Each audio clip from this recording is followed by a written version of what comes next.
myself under the heater like a rotisserie chicken. Can you say it though and I'll mime Yeah, it? okay, One, yeah. 2, 3. I'm warming myself under the heater like a rotisserie chicken.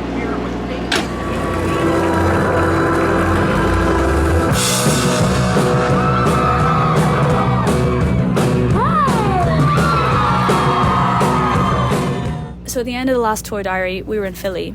We played a great show in Philly on a Monday. And on Tuesday, we actually had no shows. We had a radio session in Philly and then a Montreal show on the Wednesday. Now on the Monday, shortly before the show, the bandwagon that we're traveling around in breaks, just kicks the bucket. And luckily we've got a little bit of wiggle room in that we've got the Tuesday in Philly while we're doing the radio session to kind of figure this out. So Tuesday morning, we do the radio session, we put all the gear in a U-Haul and drive it there. We get the session done, and meanwhile the garage says, look, this bus is beyond repair, it's fucked. I'm laying on the floor. Turns out that the bandwagon is completely blown up and the engine seized. We're having a new bandwagon delivered to Albany, New York via a tow truck. We are now towing our trailer in an SUV to Albany, which is 4.5 hours away, and by about 12 p.m. tomorrow we'll have a new bandwagon. We swap it over, do the border, hopefully get to Montreal by about 3 p.m. and then do a gig. Yeah! Yeah, second bus. I'm nervous, I worked it out. It's not the same band. Oh, it looks so similar though. Smoky brown light shadow, alerted from a woman on the internet. How the hell have you been, babe? Put your coat on the bed. Let me get you a cup, sip it up right to your head. Wednesday, we're driving up to Montreal from Albany. There are so many road closures and all the alternate routes that maps want to send us down. The bus is too tall for a lot of the tunnels. So we end up going this like really weird route by the coast. Like this trip up to the border took us like 5-6+ hours. Me and Jamie and the band starting to sweat a little bit about making this show on time. We make it to the border. It's about 6 p.m. at this point. And at the border, they have us waiting in a room longer than you'd like with no explanation. And after a while, they bring us upstairs and they tell us that the driver, who I won't name for his sake, is not getting into Canada. He's got some minor driving violations on his record from way back when he was younger, and they've pulled him up and he's not coming into Canada. This is crazy. Jamie, who is tour managing, doing sound, is now by default the driver. And he's a great driver, but he's never driven anything quite as long as this vehicle with the trailer on the back. We drive the driver into the States a little bit so he can get a cab and get his way to a motel. And we make a plan with him to link back up with him when we return to the States in Detroit in 3 days' time. At this point, with the hold up at the border and having to go back into the States to drop the driver, we realize we're not going to make the Montreal show on time. Who goes there? Listen, the generator's not starting. Here's the update. The generator's not starting. The lights are off and everyone is home. Jamie's changing our look. Yes. I could bust your eight, I'ma do one too, fuck it, gun do. All you do make bucks, I'ma look break it, bet you do one too, fuck. Fuck 'em like you do one too, come, you gated, get discovered, I'm a 2-1 cock, I'll make it. We didn't have to cancel completely. We could postpone, play the next day.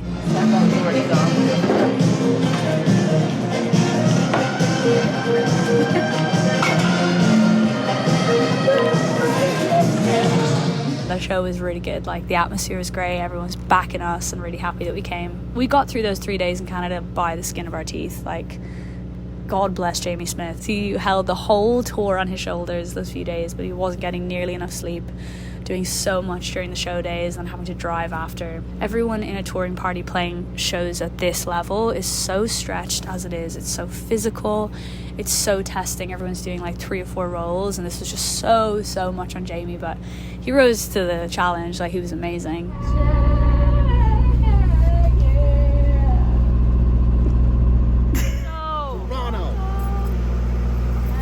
We got through, did the Toronto show, which was one of my favorites of the whole tour, actually. I really loved it. Come on, show me what you made us at the edge.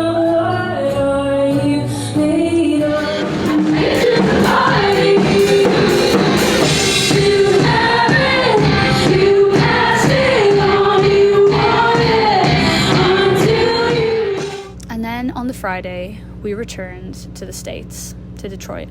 Look, Orla.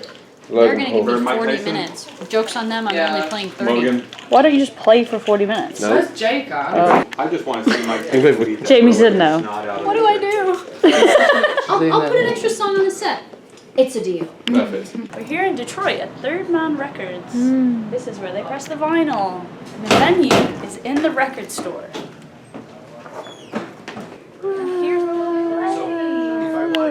So cute. No need for backdrop because it's already pretty. And the wheel kind of fits right in with the decor. Now that I've learned how to zoom in, I'm like, Little trigger happy on yes, the zoom. yes I am. And our bus driver met us at the Detroit venue. Jamie is so tired at this point. We're so excited to have the driver back and just be out of this craziness that we've been living in. So we play in Detroit. We play in a venue called Third Man, which is so cool. It's Jack White's record label. The driver's back and he's been really helpful that day. He's driving us to do some laundry trips. It's all good. We're back, baby. We're back.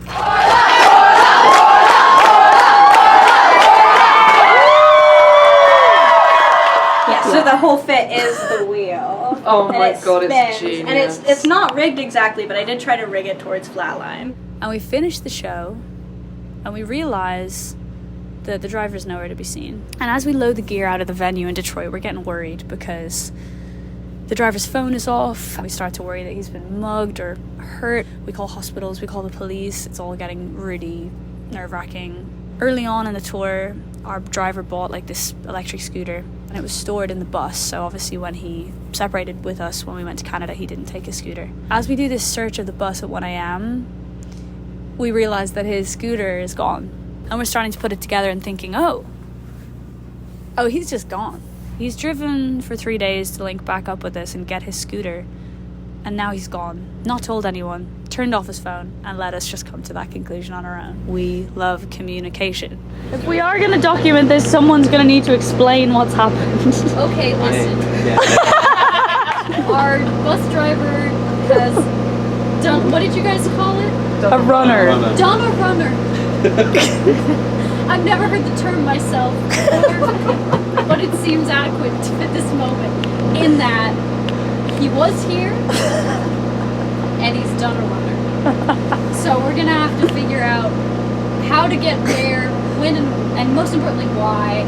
At this point, I just want peace for Jamie. And unfortunately, he has to get us to Chicago for the next day all of a sudden. So we get on the bus. We're going through so many emotions. We were all so worried about the driver, and now we're kind of angry at the driver, and Jamie is wrecked, and it's just, I've never laughed as much as this tour, which is weird because so much has gone wrong. I think it says a lot about us as characters that we can always manage to find a joke in these moments. Let's go, girls! But it was an unbelievable amount of unfortunate events in a row. 15 minutes later. So we're driving to Chicago. Jamie's behind the wheel. Again, the drive shaft disconnects from the bus. The whole bus is stuttering. We managed to pull over on the hard shoulder. I-94. It's an RV put in a trailer and it looks like our drive shaft's basically disconnected. What happens? Yeah. You want a cell phone? I guess. Nancy, it's Jamie in the broken down bandwagon with no drive shaft. Just wanted to know, still had no contact, nothing.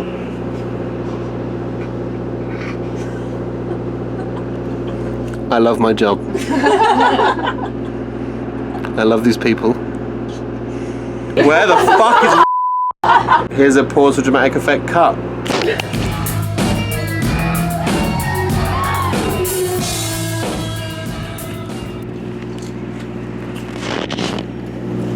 The rest of You'll this see guy's Emma. calling me.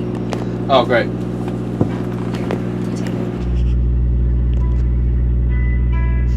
Big easy touring. And then we're on the hard shoulder for hours trying to get hold of someone at 3 a.m. on a Sunday to come and fix the bus.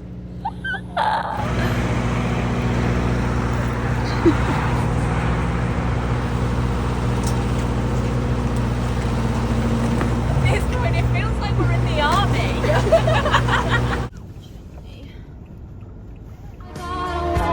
I am fucking crazy, but I am free. Believe it or not, the next morning we are in a functioning bus once again. 10 a.m. we set off for Chicago. We've at this point had no comms from the driver. We've no idea why he's left or what's happening.